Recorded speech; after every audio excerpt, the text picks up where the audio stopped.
100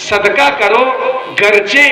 آدھی کھجور ہی کیوں نہ ہو. تو کیا یہ آدھی کھجور جو کہی جا رہی ہے، یہ جو 10 لاکھ مہینے کا کما رہا ہے، 5 لاکھ مہینے کا کما رہا ہے، اس سے کہا جا رہا ہے؟ بھائی بڑے لوگوں سے تو یہ کہا جائے گا کہ یہاں عمارت بننے والی ہے، بنوا دیجئے. تو اللہ کے رسول صلی اللہ علیہ وسلم صدقے کی فضیلت ان لوگوں سے بتایا کرتے تھے جو دین کو اس زمانے میں اللہ کے رسول صلی اللہ علیہ وسلم کے یہاں حاصل کرتے تھے. ان کے پاس کمانے کا کوئی ذریعہ نہیں تھا، اسی دین میں لگے رہتے تھے. کہیں کہیں سے ان کے پاس 2-4 دن میں کچھ کھجوریں آ جایا کرتی تھی، اور ان کے گھر میں جو پریوار رہتی تھی ان کے حساب سے ایک پریوار میں 1 کھجور آیا کرتی تھی. ان سے اللہ کے رسول صلی اللہ علیہ وسلم کہہ رہے ہیں صدقہ کرو گرچہ آدھی کھجور ہی کیوں نہ ہو. ان سے صدقے کی فضیلت بیان کی جا رہی ہے. ان سے پیٹ کاٹ کر کے صدقہ دلوایا جا رہا ہے کہ ہو سکتا ہے کہ کوئی ایسا ہو کہ اس کے گھر والوں کو ایک بھی کھجور میسر نہ ہو، تو تمہاری آدھی دینے سے اس کی آنت میں کچھ پہنچ جائے گی. یہ سب قصہ نہیں ہے عزیزان کرام، یہ سب حقیقت ہے. اس زمانے میں بہت سارے لوگ ایسے تھے کہ جو کئی دن پھاکا کرتے تھے. پھاکا کا مطلب کہ کھجور بھی ان کو نہیں ملتی تھی. پیٹ میں جب بہت زیادہ تکلیف ہوا کرتی تھی تو پیٹ پہ پتھر باندھ لیا کرتے تھے. تو بہرحال عزیزان کرام، اس چیز کو دیکھنا، اس کے لیے اپنا اچھا جذبہ پیدا کرنا، اس سے اپنا لگاؤ پیدا کرنا، اس مکتب کا سپورٹ کرنا، یہ سب چیزیں آپ لوگوں کی ذمہ داری ہے. اللہ تبارک تعالی ہمیں کہنے سننے سے زیادہ عمل کرنے کی توفیق عطا فرمائے. وآخر دعوانا الحمدللہ رب العالمین.